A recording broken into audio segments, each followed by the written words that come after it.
दोस्तों स्वागत है आपका आज की वीडियो में। तो दोस्तों आपने देखा होगा बहुत सारे न्यूज में कि राजस्थान के अंदर बहुत जोरों शोरों से प्रोटेस्ट हो रहे हैं अरावली पर्वत श्रेणी को लेकर। तो आखिर हमारे जीवन में इसका क्या उपयोग है जिसकी वजह से बहुत सारे लोग इतना सारा प्रोटेस्ट कर रहे हैं, और कैसे माइनिंग माफियाओं ने मिलकर सरकार से अप्रूवल ले लिया, सुप्रीम कोर्ट से अप्रूवल लिया और सुप्रीम कोर्ट ने अप्रूवल भी दे दिया कैसे। तो दोस्तों अगर अरावली पर्वत श्रेणी हमारे जीवन में नहीं रही तो इससे क्या क्या नुकसान होंगे आज की वीडियो में जानेंगे, और ये भी जानेंगे कि आप इसका बचाव कैसे कर सकते हैं। तो चलिए वीडियो को स्टार्ट करते हैं। तो दोस्तों आइए जानते हैं जिस पर्वत श्रेणी को लेकर इतना ज़्यादा बवाल छिड़ा हुआ है और इतना ज़्यादा प्रोटेस्ट हो रहा है वो पर्वत श्रेणी है कैसी।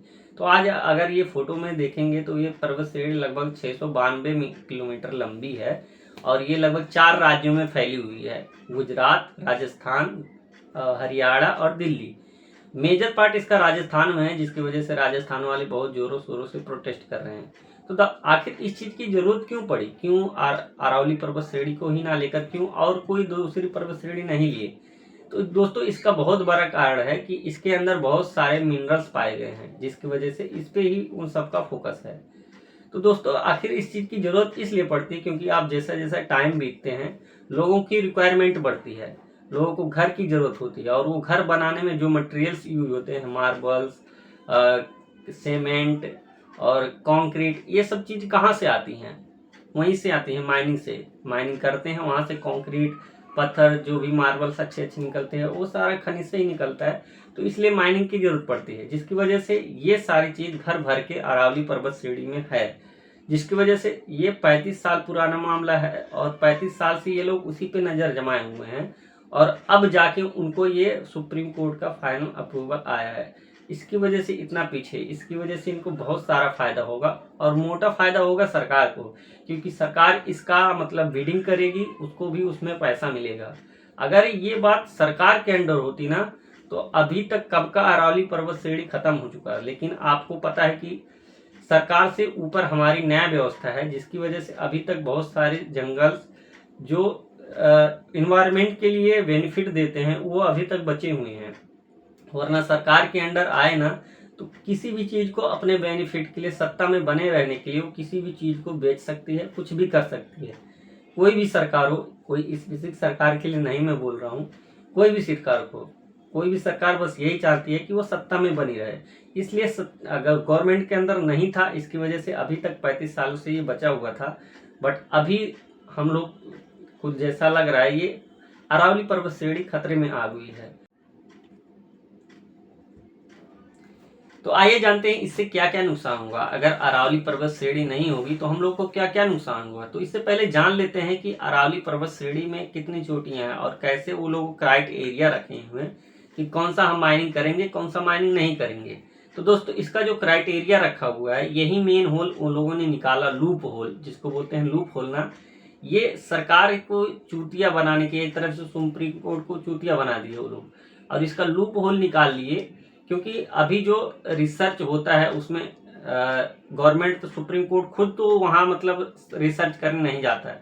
आप जैसे वो सारे सरकारी कर्मचारियों को भेजता है, वही लोग जाके और सबसे मिलकर ये लूप होल निकाल लिए कि अगर कोई पर्वत श्रेणी 100 मीटर से ऊंची होती है तो उसको हम पर्वत मानेंगे, और 100 मीटर से कम होती है तो उसको पर्वत नहीं मानेंगे। भाई ये कौन सा नियम है? अगर 100 मीटर से कम हुई तो पर्वत नहीं है, 100 मीटर से ऊंची हुई तो पर्वत है। भाई ये एक तरीके का लूप होल है, और पता नहीं सुप्रीम कोर्ट कैसे इस बात को भी मान ली कि इस चीज़ को मानना भी चाहिए या नहीं। लेकिन इस चीज़ को सुप्रीम कोर्ट मान लिया है और ये क्रिटिसाइज कर दिया, और वो ये बता दिए कि 100 मीटर कहाँ से मापेंगे, समुद्र तल से नहीं। आप लोगों को अगर पता होगा तो आप किसी रेलवे स्टेशन पे देखते रहेंगे कि समुद्र तल की जो हाइट मापी जाती है वो सभी दुनिया में बराबर। समुद्र तल कहीं से भी आप लो, उसमें आप चीटिंग नहीं कर सकते कि ऐसा थोड़ा ऊंचा कर सकते हो, थोड़ा नीचे कर सकते हो, नहीं। उसमें सभी जगह समुद्र तल एक बराबर होता है, कहीं से भी आप उसका लेवल निकालोगे तो वहाँ से जो हाइट मानी जाती है वो एक्यूरेट हाइट होती है, उसमें कोई चीटिंग नहीं होती। लेकिन ये लोगों ने क्या किया है कि समुद्र तल से हाइट ना लेके आसपास की जमीन की हाइट ली है, कि मतलब जहाँ पहाड़ रहेगा ना उसके आसपास की जो जमीन है वहां से वो हाइट नापेंगे 100 मीटर। मतलब आप पर्वत समझो, कहीं से ऐसा तो नहीं कि पर्वत ऊंचा खाला रहता है तो वो कहाँ से मापेंगे, कोई फिक्स नहीं है। मतलब जहां से उनका मन किया, जहां कम देखेंगे वहीं से नाप देंगे, भाई ये कम है, इसको तोड़ दो। अगर इस तरीके से देखने जाए ना तो लगभग उसमें 12,000 चोटियां हैं। 12,000 में से मात्र 800 चोटियां ऐसी है जो 100 मीटर के क्राइटेरिया को पार करेंगी, बाकी सभी 93% चोटियां कट जाएंगी, जिससे इतना बड़ा डिजास्टर साबित होगा कि आप उसका अंदाजा भी नहीं लगा सकते। सबसे पहले तो नुकसान ये होगा, फर्स्ट नंबर, कि जो आप देखेंगे राजस्थान के पश्चिमी इलाके में जो डेजर्ट है, रेगिस्तान है, उससे जब गर्म हवाएं चलती हैं ना तो बारिश, मतलब ये गर्मी के टाइम आप देखेंगे ना तो टेम्परेचर 5 डिग्री अप्रॉक्स बढ़ जाएगा। अगर ये अरावली पर्वत श्रेणी नहीं रही ना तो लगभग 5 डिग्री सेल्सियस टेम्परेचर पूरे देश में बढ़ जाएगा, और वो परमानेंट बढ़ेगा, ऐसा नहीं टेम्परेरी, परमानेंट 5 डिग्री सेल्सियस बढ़ जाएगा।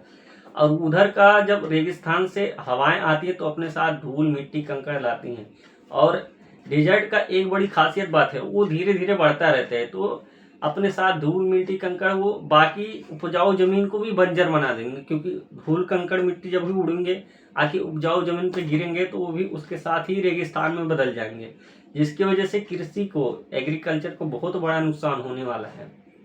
और दूसरा नंबर, आपको सबसे ज्यादा नुकसान होगा मानसून का। आपको पता होगा कि दक्षिण पश्चिम से जो मानसून आता है अरब महासागर से होते हुए, वो आपको ये पता होगा कि पर्वत श्रेणी से ही टकरा के वो बारिश करता है, और जब पर्वत श्रेणी रहेगी ही नहीं तो बारिश कैसे होगी, फिर वो सीधा हिमालय की तरफ निकल जाएगा और वहीं बारिश करके वहीं रह जाएगा। राजस्थान में टोटली सूखा पड़ जाएगा, और इसके साथ राजस्थान ही नहीं, दिल्ली एनसीआर भी सूखा की लपेट में आ जाएगा, और उत्तर प्रदेश के भी एरिया में। और तीसरा जो सबसे बड़ा कारण होगा, जो भी आप देखेंगे ना अरावली पर्वत श्रेणी, तो वो जस्ट एक पहाड़ नहीं है, उस अपने साथ कितना सारा पेड़ पौधा लिए बैठी, वो एक ऑक्सीजन का भी स्रोत है। ऑक्सीजन कितना सारा वो बनाता है, और कितना सारा प्रदूषण सोखता है, कितना सारा कार्बन डाइऑक्साइड सोखता है। अगर वो नहीं रहेगा तो जो पॉल्यूशन कंट्रोल करता था वो कौन करेगा। फिर आप दिल्ली का हालत देख सकते हैं, इस टाइम दिल्ली में इतना मतलब प्रदूषण हो गया कि आप सुबह के टाइम सही से देख भी नहीं सकते। लगभग 20 मीटर दूरी में आप देखेंगे तो वो भी नहीं दिखाई देगा आपको क्लियरली, इतना ज़्यादा प्रदूषण हो गया। प्रदूषण से ये सभी एरिया इफेक्टेड हो जाएंगे। और फोर्थ नंबर, सबसे ज़्यादा नुकसान होगा ना वहाँ के वन्य जीव का। वो उस जंगल एक अकेला जंगल नहीं है, वो अपने साथ कितना बाघ, चीता, पक्षी, शेर, हिरन, हाथी, बहुत सारे जानवरों को समेटे हुए। अगर आप ये कट कर देंगे, माइनिंग कर देंगे, वो सब कहाँ भाग के जाएंगे, वो सब का जीवन व्यर्थ हो जाएगा। और यही गवर्नमेंट बात करती है कि जानवरों को मारना बहुत बड़ा पाप है, लेकिन गवर्नमेंट ये खुद पाप कर रही है। तब उसकी समझ कहाँ गई थी, तब उसको समझ में नहीं आ रहा था कि ये हम क्या करने जा रहे हैं। और ये गवर्नमेंट अप्रूवल दे दी है, बट अभी में एक छोटा सा आपको राहत की सांस है कि इसमें सुप्रीम कोर्ट ने एक आदेश तो दे दिया है कि इसको माइनिंग कर सकते हैं, ये क्राइटेरिया को मान लिया है, बस उसमें छोटा सा आपको राहत की सांस दी है कि जब तक इसमें PMSM एक कम्युनिटी है, तो हमारे लोग, तो अभी हम सब के लिए एक ही राहत की सांस है कि सुप्रीम कोर्ट ने अभी फाइनली पूरा अप्रूवल नहीं दिया है, उसमें एक कम्युनिटी बैठा दिया और एक रूल लगा दिया है MPSM। मतलब MPSM का मतलब आप सीधा सीधा समझिए कि एक कम्युनिटी है जो जाकर चेक करेगी पूरे पर्वत श्रेणी को कि कितना पार्ट मतलब माइनिंग कर सकते हो, कितना नहीं कर सकते हो। तो वो जाके जब चेक करेगी तो वो आके बताएगी कि आप इतना % माइनिंग कर सकते हो, इतना नहीं, तब भी आगे अप्रूवल होगा, नहीं तो नहीं होगा। तो दोस्तों, राजस्थान वाले आखिर इतना ज़्यादा क्यों प्रोटेस्ट कर रहे हैं, क्योंकि ऐसा प्रोटेस्ट इसलिए कर रहे हैं क्योंकि इन बात का वो चीज़ का डर है कि ऐसा सेम कंडीशन एक बार झारखंड के सैंड्रा जंगल में हुआ था, जो कि पहले सेम ऐसे वो लोग गए थे और लगभग बोले थे कि 80% हिस्सा माइनिंग नहीं कर सकते, उस माइनिंग के लिए बिल्कुल भी ठीक नहीं है, 20% बस हिस्सा कर सकते हैं। लेकिन सरकार ने फिर से प्रेशर दबा के उसको फिर से रिसर्च करवाया और फिर से बोल दिया कि 80% हिस्सा आप माइनिंग कर सकते हो, 20% नहीं, मतलब एकदम उल्टा कर दिया।